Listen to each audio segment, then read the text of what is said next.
All right, welcome everybody to my first ever intro podcast. My name is Guru Yogi Carmine, and I have with me here John Michael, who has been a part of my yoga classes that I taught during my teacher training.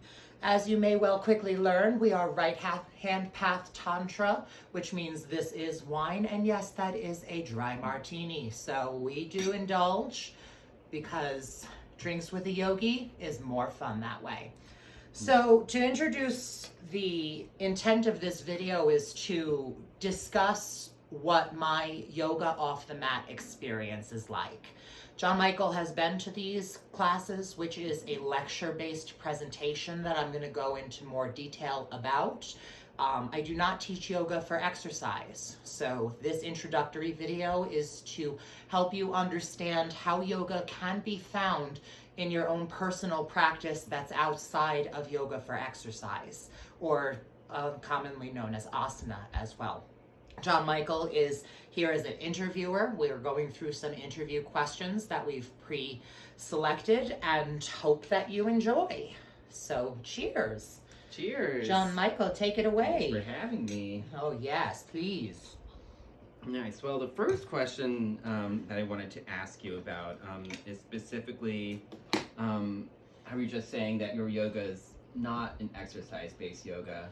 Before I did your classes, that's basically the only yoga classes I'd been exposed to. So I guess I wanted to hear more about that. Like, how are your classes different from yoga for exercise? So my classes are based on 3-component structure. There is a lecture component that teaches more of the philosophical aspects of yoga.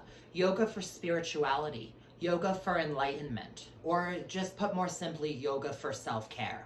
So yoga is meant to asana is meant to prepare you for the seat of meditation. So there is an entire section of written Vedas or other scripts, Upanishads, that go over what happens in the contemplative practice of yoga.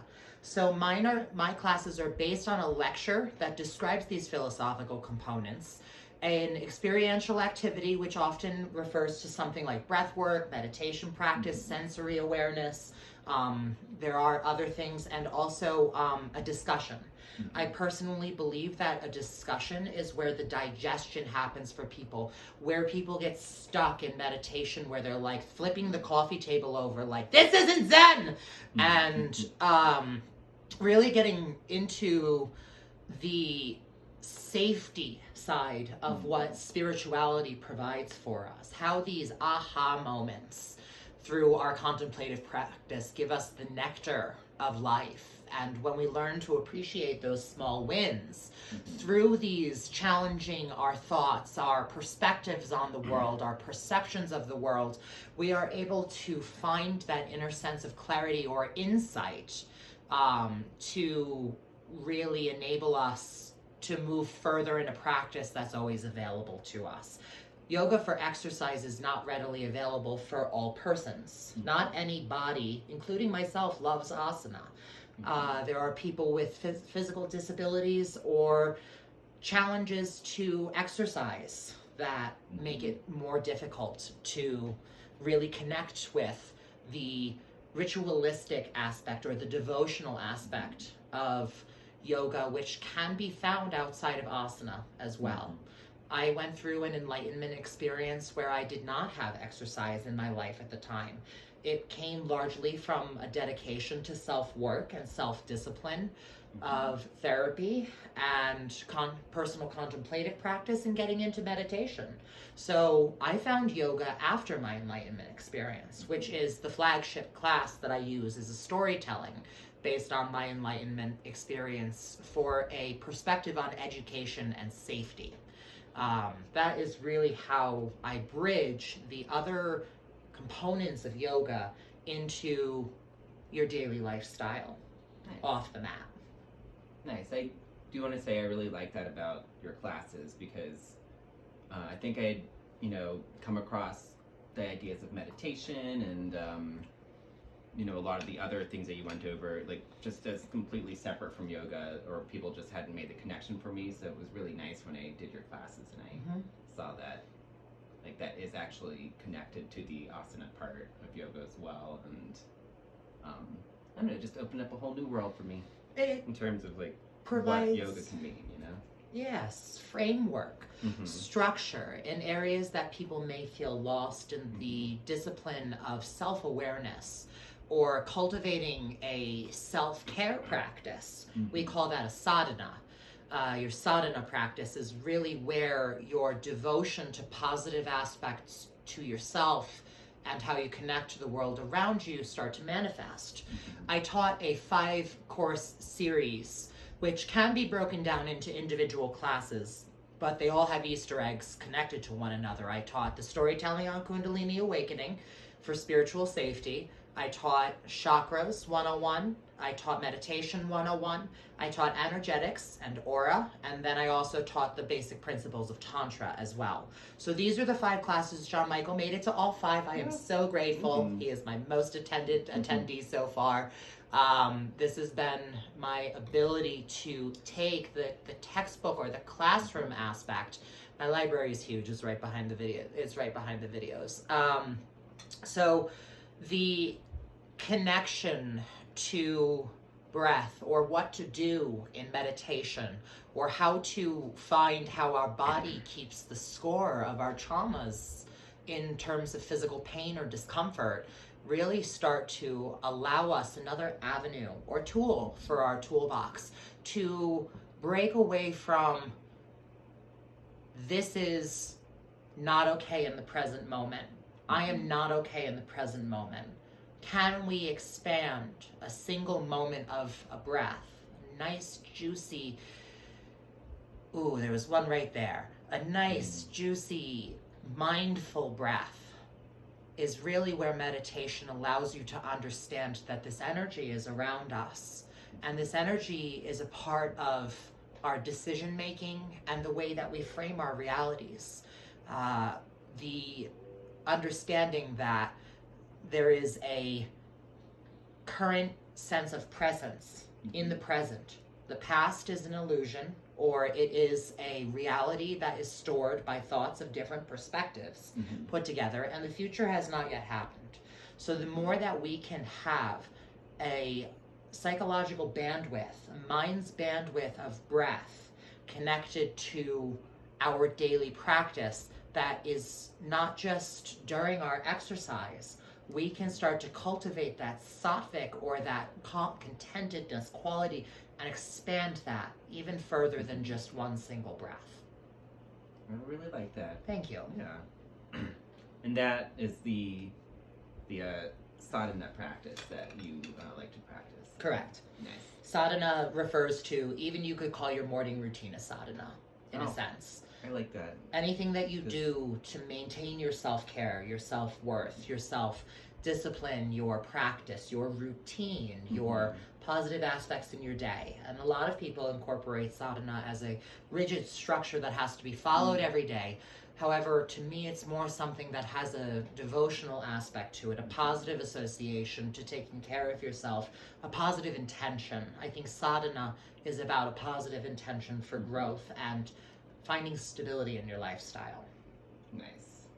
I know sometimes I wake up and I'm not practicing that at all, so it's nice to know that, you know, there is, even in the small parts of your day, that you can try to work that in, and you just start the day with some intentionality and then continue with some intentionality. In your words, I forgive you instantly. Ah.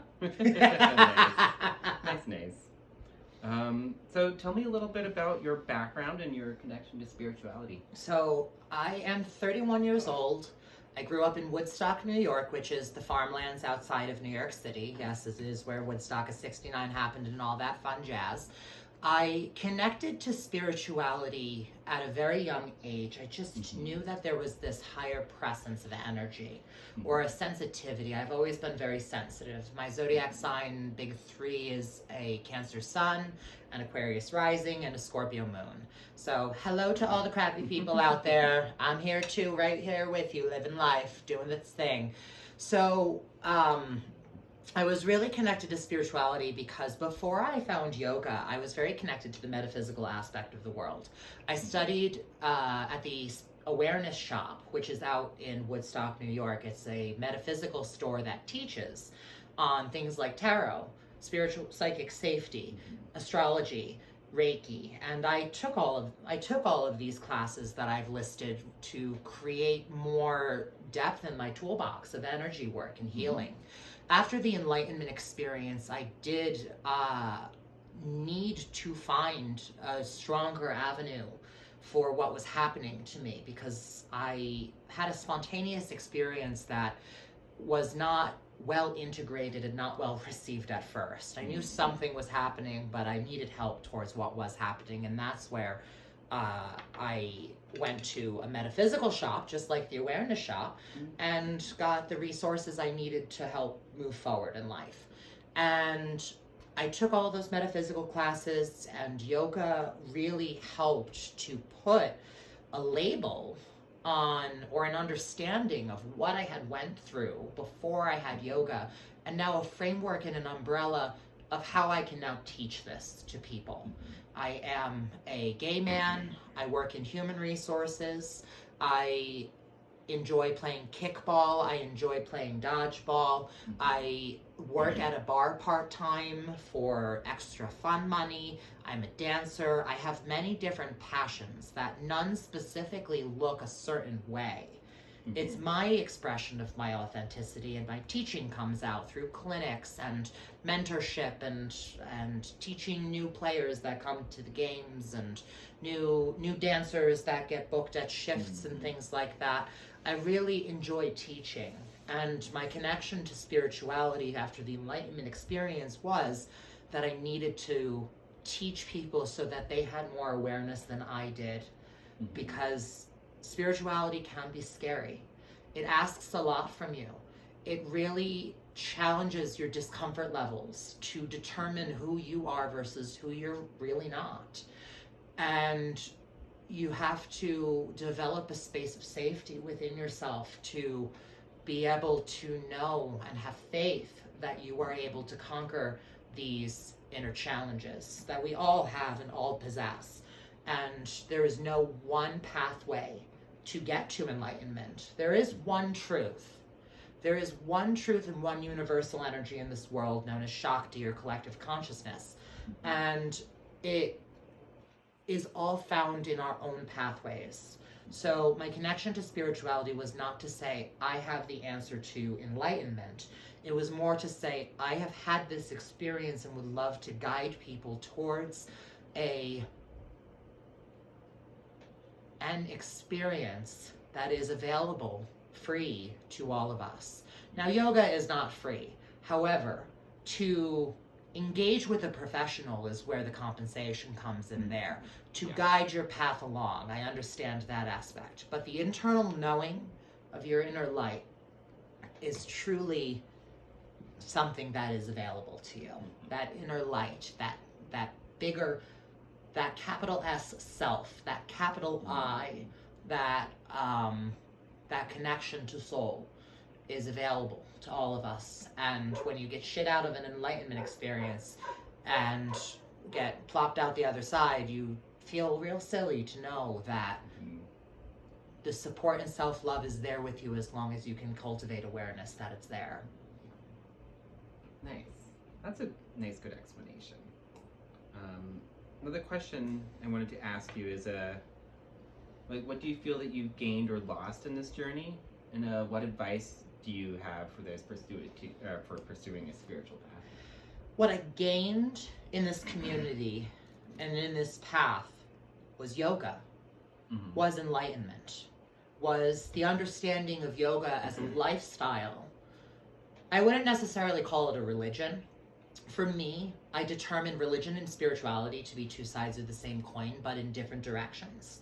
I identify religion as a top-down process. I identify religion as a deity that created the universe, that provides judgment over ourselves, that connects us back to the cosmos. Top-down, and then it goes back up experience. But I identify spirituality with a bottom-up experience. A bottom-up of starting with faith in oneself, connecting to a divine source of consciousness in this world, and then realizing that that divine consciousness or that collectiveness is found within ourselves. So it starts from the self, which is us at the bottom here, and then connects to a higher source of divinity. I gained my yoga perspective through a sense of spirituality. I gained a yoga community of people who are just dedicated to learning how to better themselves. That is what I believe in for yoga, and that includes asana as well. I'm not saying asana, I am saying asana isn't needed, but it is essential, because when you go through an enlightenment process, it's called a non-dual shift. And what happens is it completely overrides your way of labeling the world, and it also bolts you with so much energy that your body and your mind should be disciplined to the philosophical concepts of yoga and the body sense of awareness and fitness to be able to take on this profound shift that bestows upon you the truth of the universe. A non-dual shift brings you to forces you into a state of neutrality, becoming the witness of experience rather than allowing your mind to just be the only voice that talks to you, because we get trapped in thinking that our minds control us. And while they say a lot and don't shut the fuck up, we really have the ability to use our mind as a tool. We can label things, but to find the neutrality, the point where true becomes false, where right becomes wrong, where hot becomes cold, where left becomes right, that true Bindu point center, from where they are neither and are both, is the paradox that we teach, is what I gained from the understanding of yoga, is the tool of non-dualism to be used with dualism. I also lost my fucking mind.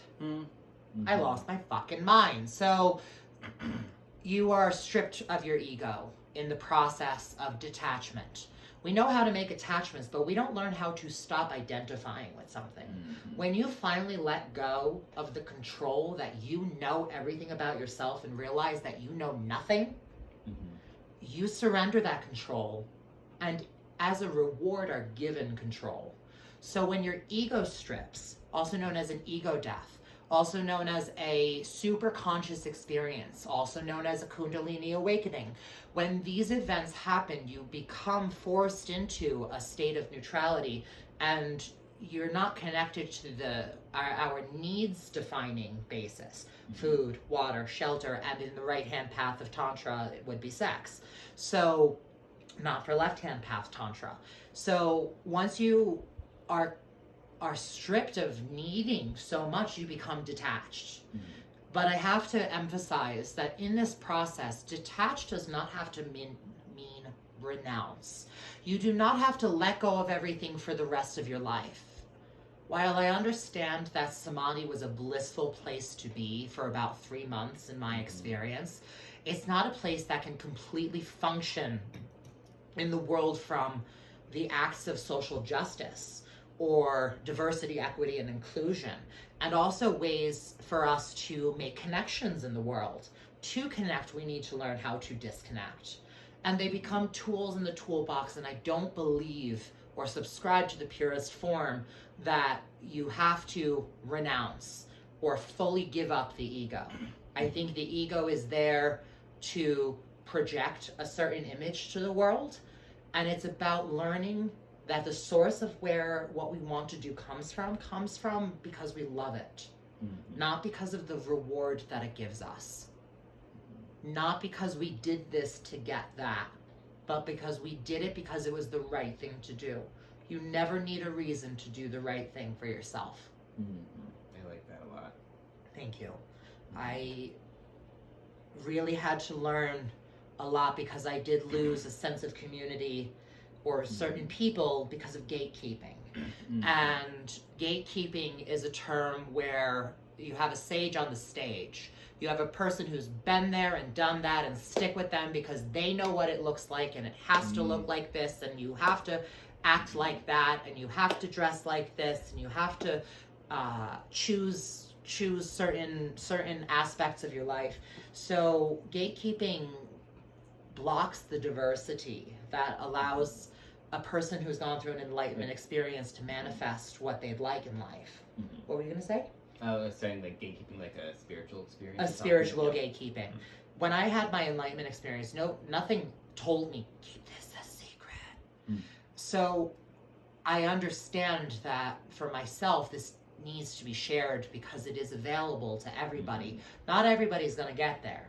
Less than 1% of the world, and sometimes it can take years, if not lifetimes, of this experience. So I definitely lost a lot of people that spent more time trying to validate whether or not I am enlightened, have gone through a Kundalini experience, because do I look and act the part of what we see in certain books, which I will provide an excellent resource. This is called Kundalini Tantra by Swami Satyananda Saraswati. And when I read this book, it was everything that I had went through, not to a T, but, and there's some things I went through that didn't come up in this book either. It is available on Amazon, but gatekeeping doesn't allow for you to be a guide on the side instead. A person who has been there and done that, but allows other people their right to the path that they're on. And that's very important to me. I would rather be a sage on the side. I don't mind... Say a sage on the side. A sage on the side. A sage on the side. I have been there and I have done that. But I'm not going to tell you this is how you get there. I'm going to allow you to unfold your process of self-awareness through your own lens.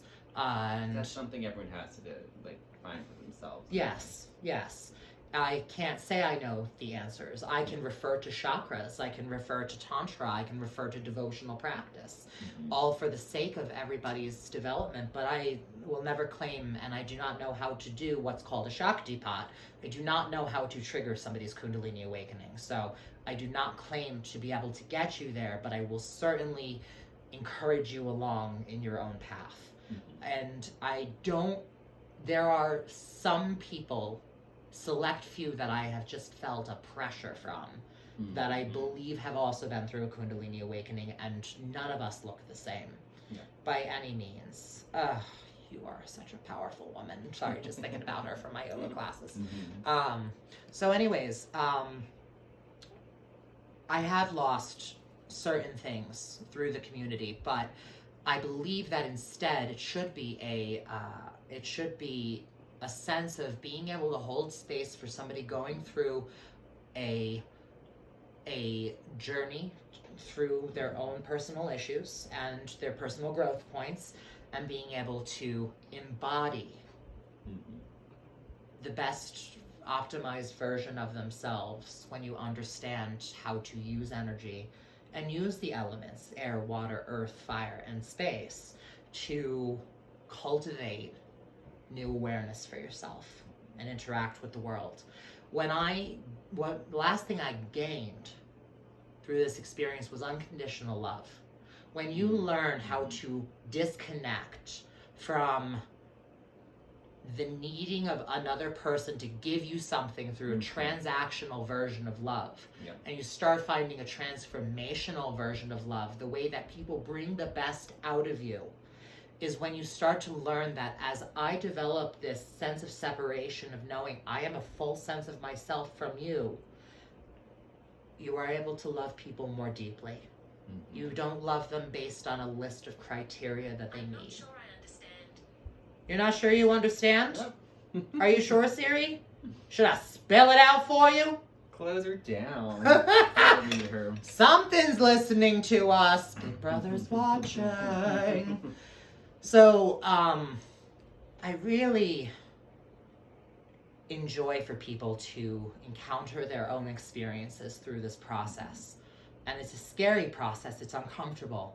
However, if you're not doing it, it spills out in other ways around people around you, and it hurts other people. It does. Seen many people who are not processing their shit, so it does. That I understand. You are not perfect. You are not omniscient. You are not invincible. You are human. You are human. The journey does not end. I just saw this Facebook post. It said, the end is in sight. The end is in sight. Really, though. The end is in sight. So, not at the end of the world, but the light at the end of the tunnel for okay. enlightenment Yeah. is not an end, but a beginning, a new beginning of interacting with the world. So Your should work they is have not said done. The beginning is insight. Maybe. Mhm. I guess that would both work. That's the Mhm. paradox that we're living in here. So I really enjoy being able to break that process down for people. Your work is not done. Your traumas are not fully resolved. You are the best sense of yourself at the time that you need to be. Yes. And when you start to embody that faith in yourself is when it starts to come out in very positive ways. So one question I have is, amongst the different types of spirituality out there, which there are quite a few, and there's many of us that search for a spirituality, especially after breaking with organized religion, for example. Oh. What is it about yoga that resonated with you more so than other spirituality practices? I believe that religion and spirituality are all saying the same thing. They are all connecting to that one divine source, which is yourself, which is the understanding of the universe being created, consciousness, our awareness of it. I believe that yoga speaks without a deity, and it speaks just from how the energy was created. It does talk about the divine sense of self, but there's not that one monotheistic God is a concept as opposed of a person, and that if you need a person, let it be you. However, between Taoism, between Hinduism, between Buddhism, it is all different paths of trying to say the same thing. I grew up, my dad is Roman Catholic, my mom is Russian and Polish Judaism, and they really did speak in very similar tones. There is a book called the Yoga Sutras of Patanjali, which is almost like a very well broken down written text of philosophies in yoga. They're a little hard for me to stomach, but it really does resonate well with people. So I think that yoga worked because it had that distinction away from religion in a sense. While people may treat yoga as a religion, I personally don't believe that it is a religion at all. I do believe that yoga is like the father of spirituality. I also differentiate between spirituality and religion. I consider religion the attempt to organize spirituality. Okay. Yes, a person's personal practice, their sadhana practice towards a certain divine aspect of judgment and purism. I think you told me this, but I don't say it with the best words, you can clarify after, but I think you said a lot of people, it's a fear of death. It's a way of coping with our upcoming deaths, how to live life. I probably did say something like that. I can't quite recall when I said that. But it was so well. It's definitely true. So might have been right-hand path tantraing at the time, who knows? But it's about people finding coping mechanisms to embrace life as best as we can before death. Yes. I believe in reincarnation, but I don't expect people to all believe in reincarnation. I think it's about embodying your highest intention to the fullest. And there are many different paths of getting to the same answer.